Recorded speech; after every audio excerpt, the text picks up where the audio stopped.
Good morning.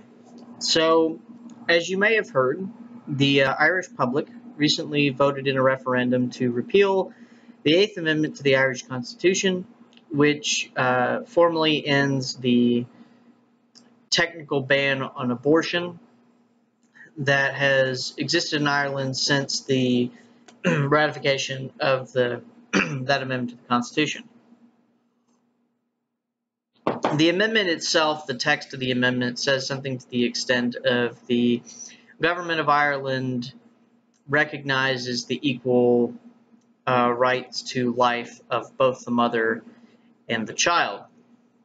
Now, I could sit here, and obviously my position on abortion and therefore the Eighth Amendment to the Irish Constitution are obvious, and I could sit here and bemoan the decision of the Irish public. But first of all, I am not Irish. It's not my place to shame the Irish people. Moreover, that's not very productive. So what I want to talk about is some lessons that traditionalists like myself can draw from the referendum. So the first thing I want to talk about is the fact that Europe has crossed an ideological Rubicon. Ireland had long been considered sort of one of the greatest bastions of Catholic culture in Europe, and the resounding defeat of the No campaign, the campaign for keeping the amendment, has sent shockwaves, I think, through the traditionalist community in Europe that is still left, I would assume. And not only that, not only the defeat in the referendum, but also the fact that, if I recall correctly, both parties in the Irish Parliament, or the two primary parties in the Irish Parliament, were for repeal, and there was only one county, I suppose, in Ireland that was majority against repeal. And a lot of the campaign, basically there wasn't very much campaigning done in favor of the amendment. It was sort of kept hush-hush. So what you can draw from this is that Europe, like I said, has crossed an ideological Rubicon in regards to liberal issues like abortion. And conservative Christians will find it increasingly harder to be conservative Christians in Europe. And increasingly this is the case in the United States as well.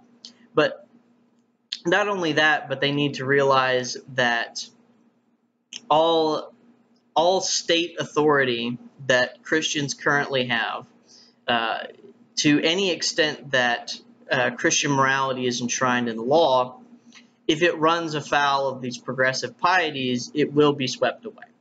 There is no institutional power in the governments of Europe, or the governments of Western Europe, that will survive for very much longer, I think. And I think this is something that European Christians probably need to resign themselves to the fact of that they will increasingly have no state support of their beliefs, and in fact that the state will increasingly be hostile to their beliefs. And moreover, that the state will use that power and that hostility to chase them out of the public square, as we've already seen done in the United States and in Europe more generally. But here is the issue. First off, we shouldn't lose hope, because this is not the only time that Christianity has not had state support. In fact, it's been much worse for Christians in Europe in the past. Moreover, if the strength of Christianity lies in its having control over the state apparatus, then it's not a very robust religion or a robust moral system. But I think it is a robust moral system, and I think it can survive this hostility that the European public and the European states have to Christianity. But another thing that we need to try to avoid is the tendency to become disillusioned with the wider public and think them to be barbarians or people unworthy of the compassion of the church. To illustrate this, I want to actually read from the Gospel of Luke. So I'm going to pull up Luke. It is Luke chapter 18, verses 9 through 14. It's the parable of the Pharisee and the tax collector. And I'm reading from the New Revised Catholic Edition. He also told this parable to some who trusted in themselves that they were righteous and despised others. This is Jesus telling a parable. Two men went up into the temple to pray, one a Pharisee and the other a tax collector. The Pharisee stood and prayed thus with himself, God, I thank thee that I am not like other men, extortioners, unjust adulterers, or even like this tax collector. I fast twice a week. I give tithes of all that I get. But the tax collector, standing far off, would not even lift up his eyes to heaven, but beat his breast, saying, God, be merciful to me, a sinner. I tell you, this man went to his house justified rather than the other. For everyone who exalts himself will be humbled, but he who humbles himself will be exalted. So, when I was first converting to Christianity, that was actually a very potent verse for me. I quite liked that parable.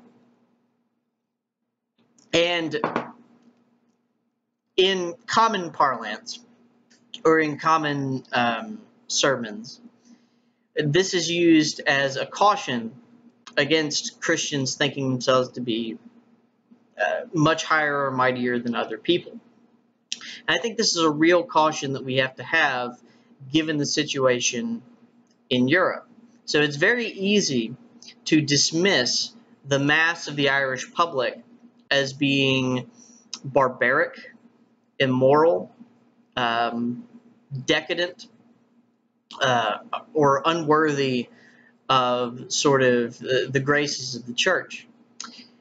However, we need to remind ourselves that a lot of us, especially myself, were not in a very much different of a position than them before we came into the church. And moreover, when we are a part of the body of Christ, we are still not perfect. You know, we're working towards being more Christ-like, but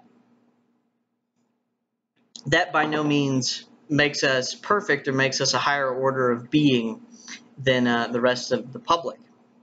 So these are some cautions to take in mind, that the institutional power is turning against us, especially in Europe, but also in the United States. That we'll increasingly find ourselves afoul of the law. But the main caution is we need to remain humble before all of these attacks and understand that we are not some higher caste that is being assaulted by an immoral lower caste. We are a set of people who hold to a set of traditions that are under attack. And I think a lot of us on the traditionalist or of a traditionalist bent understand this, but maybe we don't put this into practice. And so it's sort of a helpful reminder. So, yeah, that's all I wanted to say on the Irish abortion debate. And I look very much forward to the Supreme Court ruling on the cake baking fiasco. We'll see how that goes, and then we can see if the United States has crossed the same ideological Rubicon. But That is a topic for another time. This has been the Hidebound Convivium. Thank you for watching.